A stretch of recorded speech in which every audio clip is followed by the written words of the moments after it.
अस्सलाम वालेकुम। जो ये कोविड वेव चल रही है, जो first Covid wave last year I थी और सेकेंड कोविड वेव इस ईयर ये साल आई है। अब वैसे ही सितंबर अक्टूबर के अंदर भी एक थर्ड कोविड वेव आने वाली है, जो कि खुसूसी तौर पर छोटे बच्चों के लिए या मिड एज टीनेजर्स के लिए ख़ास तौर पर बहुत ज़्यादा नुकसानदेह साबित हो सकती है। तो थर्ड वेव के अंदर बच्चों को, ये जितने भी लोग ख़ास तौर पर परेशान हो रहे हैं या जो भी क्रिटिकली इल हो रहे हैं, वैसे लोग ज़्यादा क्रिटिकली इल हो रहे हैं जो ख़ास तौर पे मोबाइल का इस्तेमाल ज़्यादा करते हैं, यानी कि 4G या 5G नेटवर्क जिनके पास है, वहाँ पे ये वायरस बहुत तेज़ी से क्या बोलते हैं मल्टीप्लाई होता है, तो जिसकी वजह से उनको ज़्यादा इफेक्ट हो रहा है। तो ऐसे लोग ख़ास तौर पे अभी से एहतियात करें, बच्चों के अंदर, टीनेजर्स के अंदर के वो मोबाइल से दूर रहना शुरू कर रहे। अगर नहीं रहेंगे, अगर इसको मजाक समझेंगे या बिल्कुल ईजी गोइंग लेंगे, तो ये बहुत बड़ा नुकसान करने वाला है, क्योंकि ये इलेक्ट्रोमैग्नेटिक वेव होते हैं जो मोबाइल के वेव्स होते हैं। और ये जितना SAR बोलते हैं, SAR यानी कि सैटेलाइट अब्जॉर्प्शन रेट, ये जो वेव्स का जो है ये बहुत हाई रखे हुए हैं, जिसकी वजह से बहुत ज़्यादा लोगों को कनेक्टिविटी स्ट्रांग होती है। नहीं तो क्या है, नेटवर्क के प्रॉब्लम्स आते हैं, कनेक्शन कम्युनिकेशन के प्रॉब्लम्स आते हैं कॉल करने पे या वाईफाई के। तो ये जो है नॉर्मल जो गवर्नमेंट लिमिट सेट करी है उससे भी ज़्यादा रखी हैं। ये जितने भी नेटवर्किंग साइट्स है, यानी कि जियो है, एयरटेल है, वोडाफोन है, या जितने भी ऐसे क्या बोलते हैं आपके टेलीकॉम इंडस्ट्रीज़ हैं, ये पूरे के पूरे SAR की लिमिट को बढ़ा दिए हैं।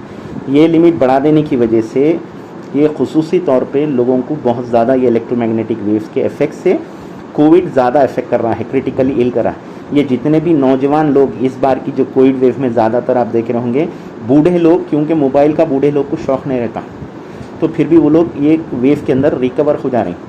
लेकिन नौजवान बच्चे 20 साल के, 24 साल के, 30 साल के, 35, 40, 45, under 50 years of age, middle age और टीनेजर्स, वो लोग इसमें ज़्यादातर फौत हो गए हैं या इंतकाल कर गए हैं या शहीद हो गए हैं। वो इसी वजह से हुए हैं क्योंकि लोग मोबाइल का ज़्यादा इस्तेमाल करते हैं। अल्लाह जिनकी हयात रखा वो मौत के मुँह में जाके भी आए, लेकिन ज़्यादातर इसमें कई लोग जो अगर क्रिटिकली इल होते हैं तो फिर वो इंतकाल फरमा जा रहे हैं। और इसी तरह से मैं तो थर्ड वेव कंपलसरी आएगी, नहीं आने का सवाल नहीं है। वायरस अब 2 साल तक और पीछा नहीं छोड़ेगा। पैंडेमिक जब कभी भी आता है तो नियरली 4 साल तक रहता, तो ये अभी 2 साल हुए अभी इसके, अल्लाह रे बोल के।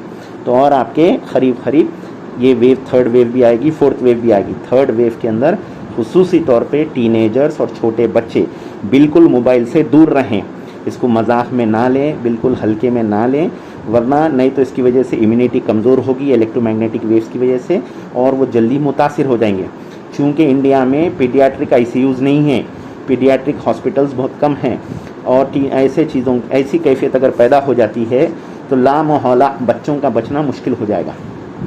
इस वजह से अभी से बच्चों के अंदर ब्रीदिंग एक्सरसाइजेस, यानी कि सांस अंदर लें फिर रोक कर सांस को बाहर छोड़ें, एक एक्सरसाइज की आदत डालें। दूसरा, मोबाइल से सख्ती से दूर रखें बच्चों को। अपन माँ बाप बिज़ी रहने की वजह से खाना खिलाने के लिए या कामकाज में मसरूफ़ रहने के लिए बच्चों को मोबाइल पे गेम्स लगा के या कार्टून्स लगा के छोड़ दे रहे हैं, जिसकी वजह से बच्चों को बहुत ज़्यादा इलेक्ट्रोमैग्नेटिक वेव एक्सपोज हो रहे हैं वो लोग, जिससे उनको पहले इमीडिएट इफेक्ट होगा।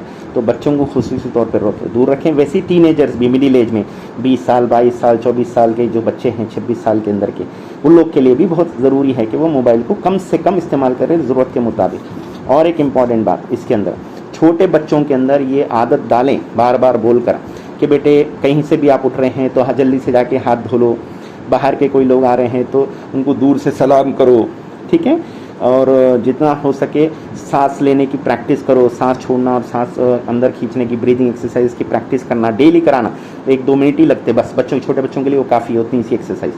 दूसरा इम्पॉर्टेंट बात यह है कि उन लोगों को ज़्यादा से ज़्यादा हो सके तो ड्राई फ्रूट्स का इस्तेमाल कराओ छोटे बच्चों को अभी से इम्यूनिटी बिल्डअप करने के लिए।